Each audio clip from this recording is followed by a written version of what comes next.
I want you to choose one compositional technique, and I want you to explore that technique, aiming for somewhere between 5 and 10 photos. So I've got a number of different photos here. I chose contrast. So you can arrange the photos yourself, like you can pose something, or you can just find different things out wherever, like, in your home or wherever you are.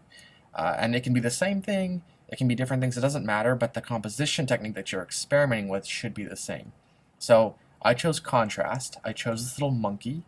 He's soft and relatively simple and uniform in how he looks, right? You've got this red fuzzy color and the pink skin, right?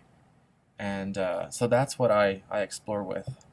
So here, I'm contrasting him versus the carpet, right? So you've got much more texture on the carpet.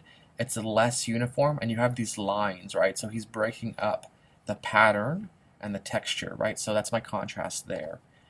With contrast, I'm playing a lot, I think, with pattern or with lines, right? So here I've got these books, right? And he's breaking up this repeated pattern of the books. He's also breaking these lines, right? So there's some contrast there.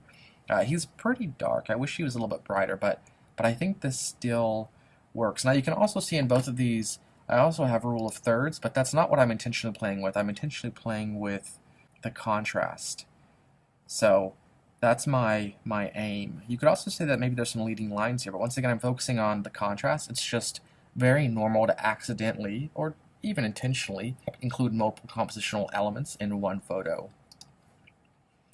So here I felt that this was a decent contrast. You've got like this flat surface, which helps bring out the texture that he has, right? Also, this is pretty desaturated, right? And it helps like him stand out, him in contrast. So I also thought too, having these like straight vertical lines and then him being a little bit more organic, these more natural lines, I thought worked too. Although this line is a little bit slanty, so I probably want to try to reshoot this or edit this later to make these lines more straight. This was a little bit hard.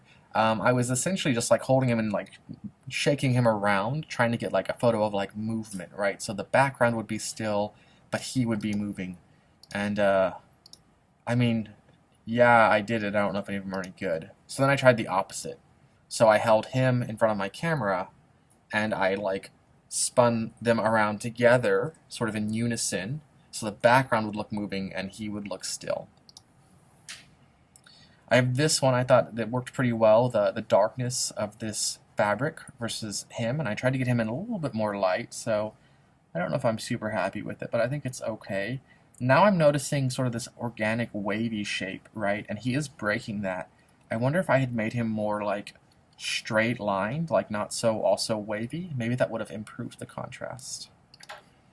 And then here I went back to the books and I thought about these straight lines and then maybe having him diagonal. So I like put his hands kind of in the corners of the little books to try to like get him to stay while I was taking the photo, and I tried to make him like break these vertical lines.